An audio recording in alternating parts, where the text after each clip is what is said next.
Hello दोस्तों, अभ्यास defence में आप सभी का स्वागत है। जय हिंद।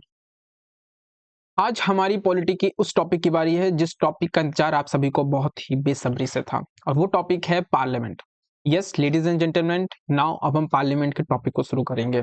और जैसा कि आप सभी जानते हैं कि ये टॉपिक इतना इंपॉर्टेंट है, इसका इतना ज्यादा वेटेज है कि समझ लीजिए कि किसी भी एग्जाम को उठाएंगे तो एट मैक्स 3 से 4 क्वेश्चंस आपको डायरेक्टली, आइदर डायरेक्टली और इनडायरेक्टली आपको इससे मिल जाएगा, इस टॉपिक से।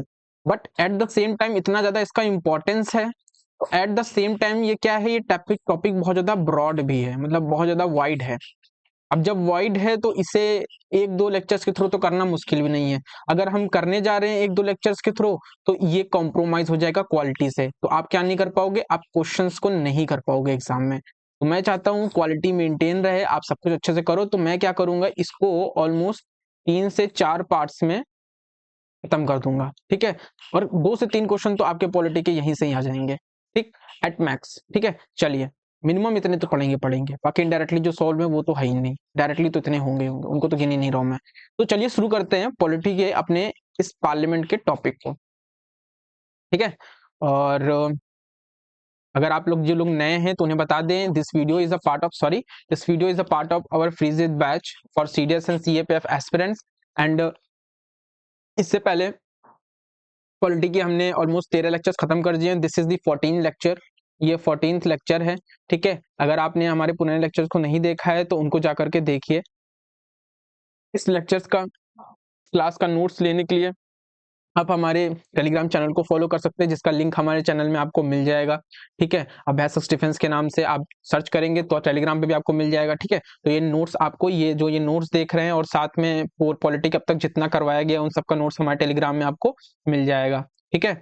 और this video is a part of, again मैं बोल रहा हूँ, फ्री जिद बैच किसके लिए, सीडीएस एंड सीएपीएफ एस्पिरेंट्स के लिए। हमारी ज्योग्राफी की सीरीज चल रही है जिसमें ज्योग्राफी खत्म कर रहे हैं। साइंस की आज ही वीडियो आ जाएगी, मोस्ट प्रोबेबली आज आ जाएगी। साइंस हम शुरू कर देंगे और कुछ ही दिनों में मैं हिस्ट्री भी शुरू कर दूंगा, ठीक है। तो ये सारी चीजें हमारी चलती जा रही हैं और इंग्लिश हमारा चल ही रहा है, ठीक है। तो चलिए शुरू करते हैं पार्लियामेंट। अब जब पार्लियामेंट की बात आती है तो आपके दिमाग में ये जरूर आना चाहिए कि पार्लियामेंट में है क्या क्या, मतलब पार्लियामेंट अगर हम कह रहे हैं तो पार्लियामेंट में कौन कौन शामिल है, कौन कौन से उसके पार्ट है, तो आपको याद होना चाहिए। और पार्लियामेंट है क्या, तो आपको पहले तो ये भी पता होना चाहिए, सबसे पहले तो ये पता होना चाहिए। तो काइंड ऑफ इंफॉर्मेशन बता दूं कि पार्लियामेंट वो ऑर्गेनाइजेशन है नेशन का जो लॉ बनाता है, जो लॉ को मेकिंग करता है, लॉ की मेकिंग करता है और कॉन्स्टिट्यूशन में अमेंडमेंट करता है। And amendment in the constitution, amendment क्या करता है, इन द कॉन्स्टिट्यूशन। तो ये बॉडी जो ये काम करती है ये पार्लियामेंट है, ठीक।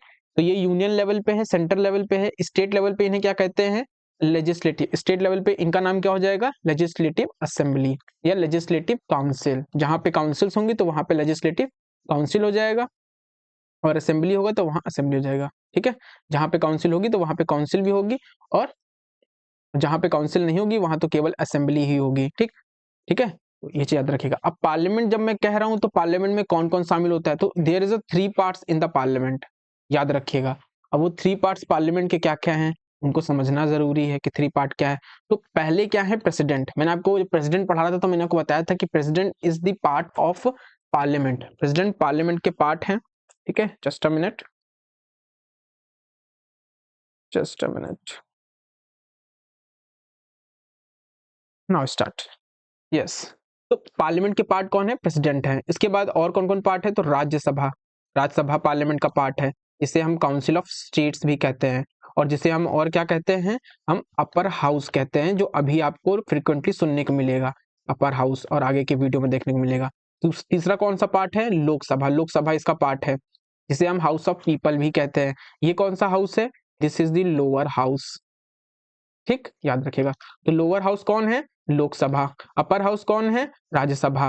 राज्यसभा को और क्या कहते हैं, काउंसिल ऑफ स्टेट्स। और लोकसभा को और क्या कहते हैं, हाउस ऑफ पीपल। इसका ये कौन सा हाउस है, लोअर हाउस है।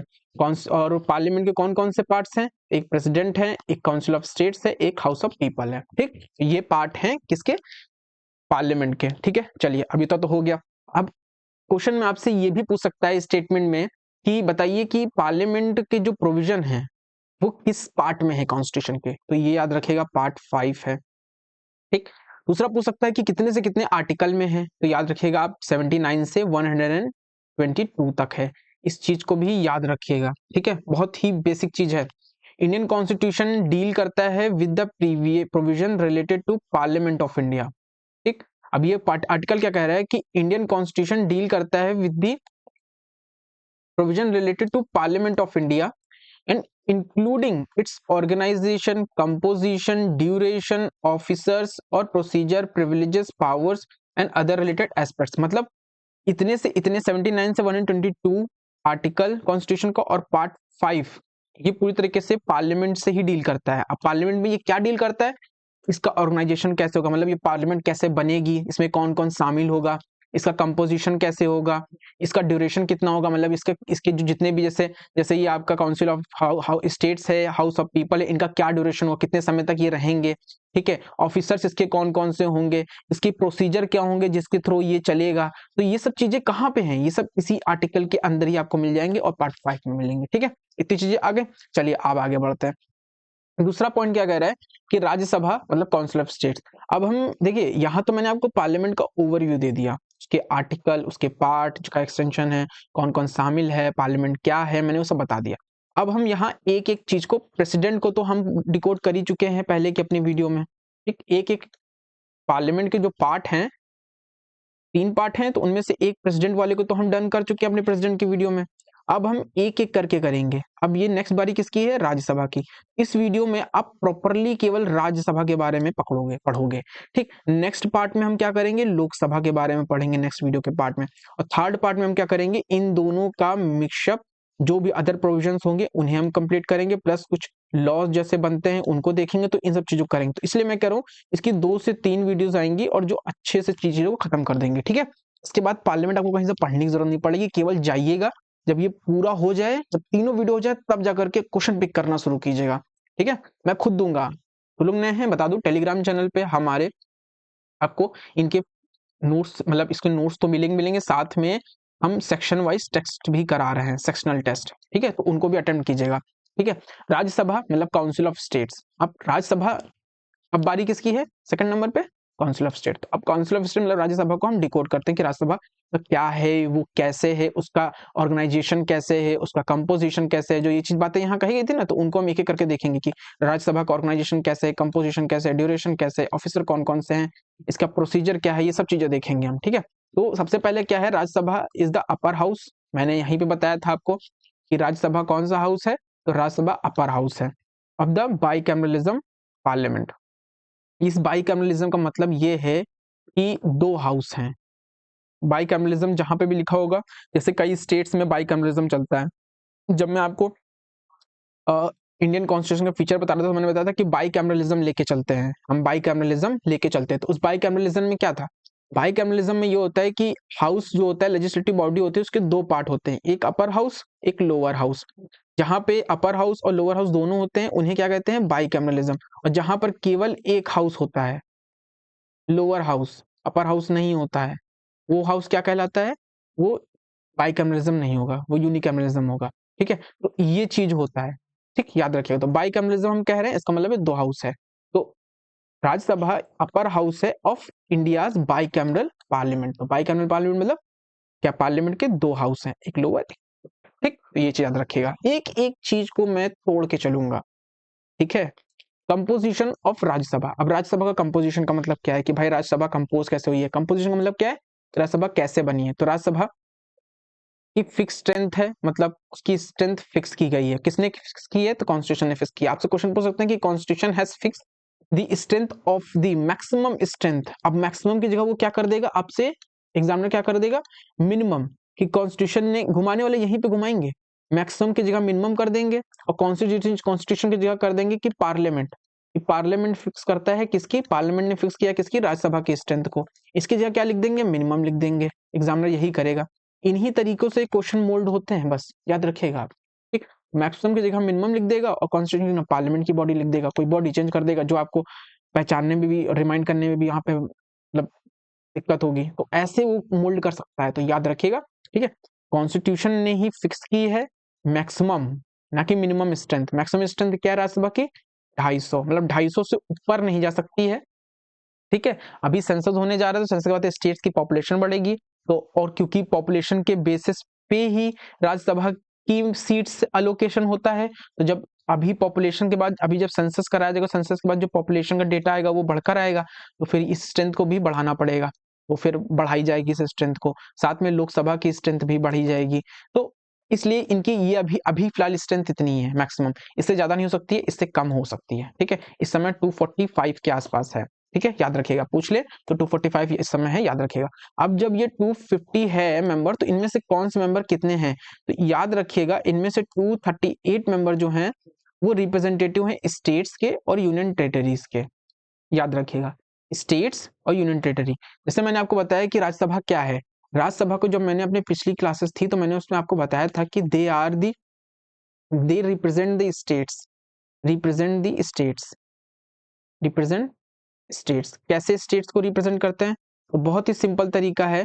स्टेट्स को रिप्रेजेंट ये कैसे करते हैं, क्योंकि इनमें स्टेट्स के लेजिस्लेटिव के जो मेंबर्स, मतलब स्टेट्स की जो लेजिस्लेटिव असेंबलीज होती हैं, उस लेजिस्लेटिव असेंबलीज के जो इलेक्टेड मेंबर्स होते हैं वो इसमें इलेक्शन में पार्टिसिपेशन करते हैं, मतलब वोट करते हैं। ठीक, और यही लोग जब वोट करते हैं तो जिनको वोट करते हैं वो ही क्या बनते हैं, राज्यसभा के मेंबर बनते हैं। तो स्टेट एक्टिवली पार्टिसिपेट कर रहा है। अब ऐसा क्यों किया गया, ऐसा इसलिए किया गया क्योंकि स्टेट जो होते हैं ना, जैसे मैंने आपको बताया था कि कोऑपरेटिव फेडरलिज्म, या फिर आप देखोगे इंडिया एक तरीके से कहते हैं federation, federalism, federal structure. Federal का मतलब समझ रहे हैं ना, फेडरल मतलब जहां पे स्टेट और यूनियन दोनों ही इंडिपेंडेंट वर्क करते हो अपने जुरिसडिक्शन में। तो कल को यूनियन जो है उठ करके स्टेट के किसी पावर को कम ना कर दे, उसके लिए यूनियन कुछ लॉ बना के ही तो कम करेगा ना। तो वो लॉ जब बनाए तो उस लॉ में स्टेट का भी रिप्रेजेंटेटिव हो। ठीक है, तो इसीलिए राज्यसभा को रखा गया है, क्योंकि जब ये लॉ बनाएंगे तो ये राज्यसभा के पास भी जाएगा पास होने के लिए। ठीक है, तब प्रेसिडेंट के पास जाएगा। तो राज्यसभा अपने, क्योंकि राज्यसभा में राज्यों के ही रिप्रेजेंटेटिव होते हैं, राज्यसभा राज्यों का ही इंटरेस्ट प्रोटेक्ट करता है, तो राज्य क्या करेंगे, स्टेट्स क्या करेंगे, यहाँ से अपने इंटरेस्ट को बचा सकेंगे ताकि उनकी पावर कोई कम ना हो। इसलिए फेडरल स्ट्रक्चर को मेंटेन कौन करता है, ये राज्यसभा करता है। ठीक है, तो ये चीज याद रखिएगा। चलिए आगे बढ़ते हैं। ठीक है, अब 12 मेंबर्स, क्या लिखा है, 12 members are to be nominated by the president of India. 12 member nominate करते प्रेसिडेंट ऑफ इंडिया, मतलब 250 थे, 250 में 238 जो हैं वो रिप्रेजेंटेटिव हैं स्टेट एंड यूनियन टेरिटरीज के। ठीक, और 12 मेंबर को प्रेसिडेंट नॉमिनेट कर रहे हैं। ठीक है, अब नॉमिनेट करेंगे तो कैसे नॉमिनेट करेंगे, देखिए मैं ये भी दिखा देता हूँ। ये देखिए, 12 मेंबर को प्रेसिडेंट नॉमिनेट करेंगे, नॉमिनेटेड मेंबर होते हैं। ठीक है, नॉमिनेटेड मेंबर में 12 मेंबर को नॉमिनेट करेंगे प्रेसिडेंट, ठीक, राज्यसभा के, from people who have special knowledge and practical experiences. Practical experiences field में कौन कौन सी, art, literature, science, social services. ठीक है, तो श्रद्धा मूर्ति आपने सुना होगा, इन्फोसिस की जो ओनर हैं, डायरेक्टर हैं, फाउंडर हैं, उनकी वाइफ श्रद्धा मूर्ति। तो जो आपने उनकी उनकी श्रद्धा मूर्ति जो उनकी वाइफ हैं वो सोशल सर्विसेज से जुड़ी हुई हैं, और इसीलिए एक बार देखा होगा राज्यसभा में इस समय वो मेंबर भी हैं। सचिन तेंदुलकर भी एक आर्ट्स से रिलेटेड ही वो मेंबर बने थे। ठीक है, और हेमा मालिनी भी कई समय तक थी इसमें। ठीक है, तो इस तरह से जो लोग आर्ट्स एंड लिटरेचर में स्पेशल नॉलेज रखते हैं तो उन्हें भी क्या बन जाते हैं, मेंबर नॉमिनेट कर सकते हैं प्रेसिडेंट। ठीक, तो ये चीजें थी, तो नॉमिनेटेड मेंबर भी कर सकते हैं भाई। ठीक, चलिए ठीक है।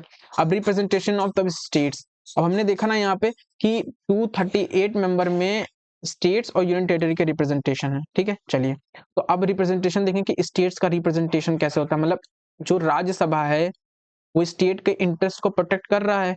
जब इंटरेस्ट को प्रोटेक्ट कर रहा है तो उसके मेंबर भी तो इसमें होंगे ना, तो जो मेंबर इसमें है वो मेंबर का रिप्रेजेंटेशन कैसे है, वो कैसे इसमें इंटर करते हैं। ठीक है, तो रिप्रेजेंटेटिव जो स्टेट्स के होंगे राज्यसभा में are elected by the elected member of the Rajya Sabha, state legislative assembly. मैंने अभी बताया था ना कि स्टेट लेजिस्लेटिव असेंबलीज के, ये मैंने अभी आपको ये देखो यहाँ पे लिखाया था, ये स्टेट लेजिस्लेटिव असेंबलीज के जो इलेक्टेड मेंबर्स होंगे, ये स्टेट लेजिस्लेटिव के elected member of state legislative assemblies के क्या करेंगे, इलेक्शन में पार्टिसिपेट करेंगे कि राज्यसभा के मेंबर इन्हीं के थ्रू इलेक्ट करेंगे। अब election in the Rajya Sabha in held in accordance with the system of the proportional representation. कौन सा रिप्रेजेंटेशन सिस्टम क्या था? Proportional representation by means of single transferable vote. ठीक, सेम प्रोसेस फॉलो होगा। एक मैं सेपरेट वीडियो बनाकर या नेक्स्ट वीडियो में ही इसको एक्सप्लेन कर दूंगा। ठीक है, याद रखिएगा सिस्टम एक मतलब जितने टाइप के इलेक्शन, क्योंकि अभी इनको सेपरेट बताना ज्यादा जरूरी है, क्योंकि फर्स्ट पोस्ट पे एक अभी 2002 एंड 2025 सीरीज में क्वेश्चन आ चुका है। तो मैं इन जो ये मीन्स है ना, अभी यहाँ बताने जाऊंगा तो थोड़ा वीडियो बहुत बड़ी हो जाएगी, क्योंकि ये टॉपिक भी डीप है। तो मैं सेपरेट एक वीडियो ला करके ये जो सिस्टम है इलेक्शन के, इनको डिटेल में बता दूंगा। ठीक है, भी आगे बढ़ते हैं। कौन सा सिस्टम अपनाया जाता है? तो system of proportional representation by means of single transfer. अब सीट्स अलोकेट की जाती हैं स्टेट्स को इन the Rajya Sabha on the basis of their population. याद रखिएगा, जिस स्टेट्स की जितनी ज्यादा पॉपुलेशन होगी उसको उतनी ज्यादा सीट्स होंगी। जैसे मैं बता दूं, ऑलमोस्ट यूपी की सीट्स अभी, हाँ एक चीज और इसमें मिस हो रही है, मैं आपको कौन से स्टेट्स की कितनी रिप्रेजेंटेशन है उसकी शीट्स भी आपको दे दूंगा। नेक्स्ट वीडियो में आपको वो शीट मिल जाएगी, मतलब किस स्टेट्स की कितनी ज्यादा है। अभी मुझे करंटली याद नहीं आ रहा, लेकिन एक सिक्किम जैसा स्टेट है जिसकी केवल एक एमपी है राज्यसभा में, क्योंकि पॉपुलेशन सिक्किम की बहुत कम है। वहीं यूपी जिसका जिसकी जिसका बहुत ज्यादा रिप्रेजेंटेशन है, ऑलमोस्ट सबसे ज्यादा हाईएस्ट उसी का ही है, क्योंकि हाईएस्ट पॉपुलेशन उसी की है, सबसे ज्यादा रिप्रेजेंटेशन उसी के ही है। ठीक है, तो पॉपुलेशन के बेसिस पे ही राज्यसभा में क्या होता है, सीट का अलोकेशन होता है। तो जिसकी पॉपुलेशन ज्यादा हो उसका उतना ही ज्यादा वो होगा। लेकिन अब यूएस में जाके देखोगे तो स्टेट्स आर, जो यूएस में जो अपर हाउस होता है, क्योंकि यूएस में बाइकैमरलिज्म है और वहां पे भी दो हाउस है, एक लोअर एंड अपर। तो जो वहां पे अपर हाउस है वहां पे इक्वल रिप्रेजेंटेशन ऑल स्टेट्स को दिया गया है। याद रखिएगा ये पॉइंट कि यूएस में जो उनका अपर हाउस है, राज्यसभा जैसा जैसे इंडिया की राज्यसभा है, इक्वल रिप्रेजेंटेशन दिया गया है सीनेट में। ठीक है, हर एक स्टेट को, वहां पे भी स्टेट्स हैं, कई सारे स्टेट्स हैं, तो हर स्टेट का इक्वल रिप्रेजेंटेशन है, किसी को कम ज्यादा नहीं कि इनकी पॉपुलेशन कम है इनकी ज्यादा, इनको ज्यादा दो इनको कम दो, ऐसा कुछ नहीं, सबको इक्वल रिप्रेजेंटेशन है। लेकिन इंडिया में पॉपुलेशन के बेसिस पे किया गया है, hence the representative from states को वेरी करते हैं। बिल्कुल सही बात है, स्टेट टू स्टेट वेरी कर जाएगा रिप्रेजेंटेशन। अब एक चीज ये भी याद रखिए कि जो फोर्थ शेड्यूल है, मैंने ये पहले बताया था कि जो फोर्थ शेड्यूल कॉन्स्टिट्यूशन का है वो डील किससे कर रहा है, वो डील कर रहा है allocation of seats in Rajya Sabha to the states and the union territory. मतलब फोर्थ शेड्यूल किससे डील कर रहा है, वो डील कर रहा है allocation of seats in the Rajya Sabha states की और यूनियन टेरिटरी के थ्रू। ठीक है, चलिए इसको आगे बढ़ते हैं। अब हमने स्टेट्स का रिप्रेजेंटेशन तो देख लिया, अब हम देखेंगे यूटीज का रिप्रेजेंटेशन, क्योंकि हमने देखा था ना कि 238 मेंबर होते हैं, उनमें से कुछ स्टेट्स के होते हैं कुछ यूटीज के होते हैं, यूनियन टेरिटरी। अब यूनियन टेरिटरी क्या होता है, तो यूनियन टेरिटरी के जो ईच यूनियन टेरिटरी है राज्यसभा में इनडायरेक्टली इलेक्ट करेंगे अपने रिप्रेजेंटेटिव को। ठीक है, इनडायरेक्टली एक इलेक्टोरल कॉलेज बनाएंगे, जैसे वाइस प्रेसिडेंट के इलेक्शन के लिए एक इलेक्टोरल कॉलेज बनाया जाता है, वैसे इलेक्टोरल कॉलेज बनाया जाएगा। ठीक है, और स्पेशली इसी पर्पस के लिए इलेक्टोरल कॉलेज बनाया गया, क्यों, राज्यसभा में मेंबर्स को भेजना है यूटीज से। ठीक है, और the election is to be held according by the system of proportional representation by means of single transferable vote. तो याद रखिएगा कि स्टेट के साथ यूटीज में भी यही सिस्टम फॉलो किया जाता है, लेकिन वहां पे इलेक्टोरल कॉलेज बनाया जाता है, क्योंकि यूटीज में क्या होता है, वहां कोई स्टेट लेजिस्लेटिव असेंबलीज तो है नहीं, क्योंकि यूटीज में कोई स्टेट की गवर्नमेंट थोड़ी ना है, लेजिस्लेटिव असेंबली थोड़ी ना है। तो वहां पे भी तो लेकिन वहां पे भी तो पॉपुलेशन एक रह रही है ना, जो जिनके इंटरेस्ट को सर्व करना जरूरी है। तो उस इंटरेस्ट को सर्व करने के लिए हमें क्या करना पड़ेगा, हमें इनको भी रिप्रेजेंटेशन देना पड़ेगा, उस पॉपुलेशन को भी राज्यसभा में रिप्रेजेंटेशन देना पड़ेगा। तो उस रिप्रेजेंटेशन को इंश्योर करने के लिए हमें एक इलेक्टोरल कॉलेज बना देते हैं। ठीक है, बहुत डीप में मत जाइएगा। इलेक्टोरल कॉलेज, ये इलेक्टोरल कॉलेज में जो मेंबर होंगे वो जिस को वोट करेंगे वो क्या बन जाएंगे, वही राज्यसभा में इस पर्टिकुलर यूटी को रिप्रेजेंट करेंगे। ठीक है, याद रखिएगा। अब ऐसा नहीं है कि 8 यूटीज हैं इंडिया में, 8 में से किसी के पास भी लेजिस्लेटिव काउंसिल नहीं है। जैसे दिल्ली में तो वहां की प्रॉपर गवर्नमेंट है ना, लेजिस्लेटिव असेंबली है ना वहां की, दिल्ली लेजिस्लेटिव असेंबली। तो दिल्ली लेजिस्लेटिव असेंबली होगी या पुडुचेरी और जम्मू एंड कश्मीर, इनका रिप्रेजेंटेशन राज्यसभा में है। मतलब इनका जैसे स्टेट्स में होता है वैसे ही इनका भी होगा। ठीक है, 5 में नहीं है, क्यों, क्योंकि ये बहुत स्मॉल है, इसलिए इनका रिप्रेजेंटेशन नहीं दिया जा सकता है। ठीक ठीक है, मतलब दिया जाता है इन सेंस, लेकिन इनके लिए प्रॉपरली मतलब उस तरह से इनको लेजिस्लेटिव असेंबली नहीं दी गई है। ठीक है, अब America has a no nominated member. एक चीज और याद रखिए, जब अमेरिका का हमने ये देखा था कि अपर हाउस वहां पे सबको इक्वल ही सीट्स रहती हैं सारे स्टेट्स को, साथ में अमेरिका में ये भी है कि वहां की जो सीनियर्स होती है मतलब अपर हाउस वही राज्यसभा वहां की, वहां पे कोई भी नॉमिनेटेड मेंबर नहीं होता, लेकिन इंडिया में नॉमिनेटेड मेंबर है। तो आपसे डिफरेंस पूछ सकते हैं इंडिया और उसके लेकर के, तो ये पॉइंट आप याद रखिएगा। ठीक है, अब ड्यूरेशन देखते हैं कि भाई राज्यसभा का ड्यूरेशन कितना है, कि कितने देर तक राज्यसभा करती है।